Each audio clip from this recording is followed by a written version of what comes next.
মহানবী যখন ইন্তেকাল করেন, পর্দা গ্রহণ করেন, মদিনার বসতি ছিল 40,000। কত? 40,000। মহানবী ওফাত লাভ করেন কোথায়? মদিনায়। তো মদিনায় ওফাত লাভ করেন। এই মদিনায় ওফাত লাভ করার সময় 40,000 মানুষের মধ্যে মহানবীকে রওজায় রাখার সময় মানুষ ছিল মাত্র 22 জন। কোনোখানে বলে 13 জন, কোনোখানে বলে 18 জন। সর্বোচ্চ আমরা ইতিহাসের থেকে পাই যে 22 জন। 22 জন মানুষ, একজন নবী, একজন প্রফেট। এই প্রফেটের ঘরের ভিতরেই তো 22 জনের উপরে বেশি মানুষ থাকে, তাই না? তাহলে 40,000 মানুষ কু মহানবীর উফাতের সময়, মহানবীকে রওজায় রাখার সময় কারা ছিল? এখন অনেক মৌলবীরে কইতে শুনি যে মহানবীর দেহ মুবারক দেখার জন্য এই ছোট বড় বৃদ্ধরা দেখতে দেখতে 3 দিন 4 দিন সময় লেগে গেছে। এরা খারাপ আটপার, মিছা কথা কয়। কেন? মহানবী ইন্তেকালের পরে 3 দিন জমিনের উপরে দেহ মুবারক ছিল। 3 দিন কেন রইল? এটা মহানবীর শেষ সুন্নত। ইন্তেকালের পরে 3 দিন জমিনের উপরে দেহটা রাখবা। যদি পয়সা যায় 2 নাম্বার, আর যদি না পৌঁছে বুঝতে পারলাওয়ালা 1 নাম্বার। আরো অনেক কয় তাড়াতাড়ি করো। কে? মহানবীর শেষ সুন্নত পালন করবেন না? শরীয়ত সুন্নত, সুন্নত যে না রাখে, হ্যাঁ খালি দাড়ির মধ্যেই বাইজা রইলেন। দাড়ি না রাখলে, সুন্নত রাখলো না, তো লাশও তো 3 দিন রাখন লাগবো। তাহলে কোথায় গেল সবাই?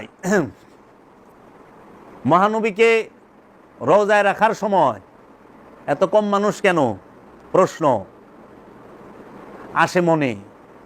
মহানবীকে যারা সবসময় দেখা রাখলো শুরুর থেকে শেষ পর্যন্ত, কে? মাওলা আলীর বাবা ইমাম আবু তালিব আলাইহিস সালাম, মাওলা আলীর মা ফাতেমা বিনতে আসাদ, এবং মহানবীর স্ত্রী মালকায়ে আরাবিয়া সৈয়দা মা খাদিজাতুল কুবরা আলাইহিস সালাতু ওয়াস সালাম, মা সৈয়দা খাদিজাতুল কুবরা আলাইহিস সালাতু ওয়াস সালাম, তিনি দেখে রাখলেন। তার হাদিস কোথায়? কয়টা হাদিস আছে হাদিসের কিতাবে মা খাদিজার সম্পর্কে? মা খাদিজা থেকে রিওয়ায়াত কয়টা? পাইবেন না। আলে রসুলের হাদিস মাত্র 20টা, 22টা, 23টা, 29টা, এর বেশি না। যত কথা সব যাই না ভালাইলু। মহানবীর উফাতের 6 বছর আগে যে মহানবীর কাছে আইছে সেই।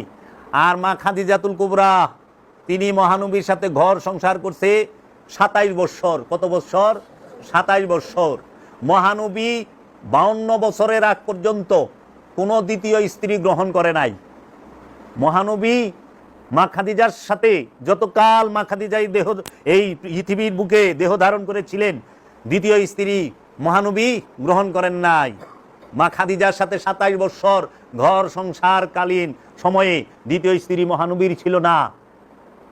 তাহলে এই মা খাদিজার মুখ থেকে বলা হাদিস কু নাই। আমরা তো মহানবীর সবচেয়ে বেশি হাদিস পামু মা খাদিজা থেকে, তাই না? কারণ মা খাদিজা হেরা পর্বতে মহানবী ধ্যান করছে, সেইটার সাক্ষী। মা খাদিজা সবচেয়ে বড় সাক্ষী কিসের? মহানবীর কাছে যে জিব্রাইল রুহুল আমিনের আগমন হয়েছে, রবের কোরআন নাজিল হয়েছে, সেইটার সাক্ষী। মা খাদিজা সর্বপ্রথম মহানবীর উপরে ঈমান আননেওয়ালা নারী। মা খাদিজা সর্বপ্রথম আল্লাহর হাবিবকে সর্বশ্রেষ্ঠ রূপে দেখনেওয়ালা। কয়জনে আছে মহানবীর শরীর মুবারক দেখছে? মা খাদিজার মর্যাদা কোথায়? সেই মা খাদিজার জবান থেকে হাদিস কৌ। মা খাদিজার থেকেই তো আমরা জানুম মহানবী কিভাবে খাইতো। মা খাদিজার থেকেই তো আমরা জানুম মহানবী কিভাবে ঘুমাইতো। মা খাদিজা থেকেই তো আমরা জানুম মহানবী কোন জিনিসটা খাইতে পছন্দ করতো। মহানবী থেকে, মা খাদিজা থেকে তো আমরা জানুম ওহি কখন আসছে, কিভাবে কি হয়েছে মা খাদিজার সাথে, তাই নয় কি?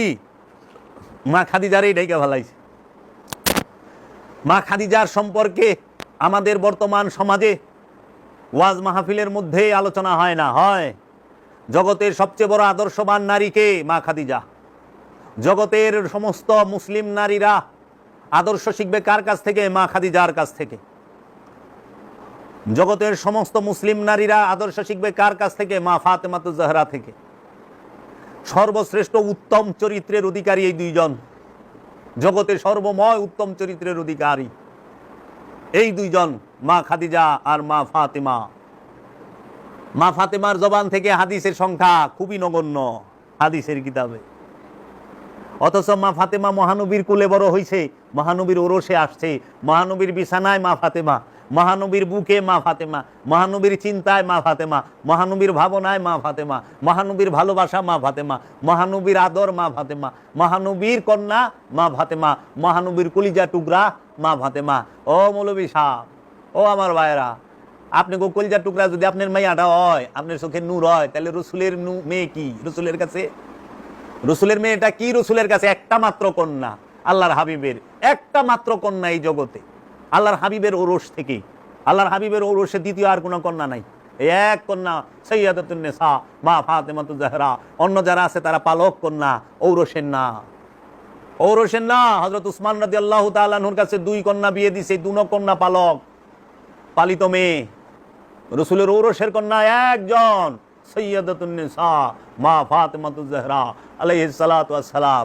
ও আপনারা সেই মা ফাতেমাতুজ জাহরা আলাইহিস সালাতু ওয়াস সালামের জবান থেকে হাদিস নাই, হাদিসের সংখ্যা খুবই নগণ্য, খুবই অল্প। যারা রসুল থেকে শত শত মাইল দূরে তাকে হাদিস দিয়া বুঝায়, আর যারা রসুলের ঘরের ভিতরে বসে রয়েছে, রসুলের বিছানায় বসে রয়েছে, তাদের থেকে হাদিস নাই রসুলের সম্পর্কে। মাওলা হাসান মাওলা হুসাইন সম্পর্কে, মাওলা হাসান হুসাইনের জবান থেকে হাদিস নাই। হাদিস আছে ইমুন ইমুন মানুষের, আমার নাম খুঁজবার জায়গা যায়, রাবি কি জয়ীফ না সহি।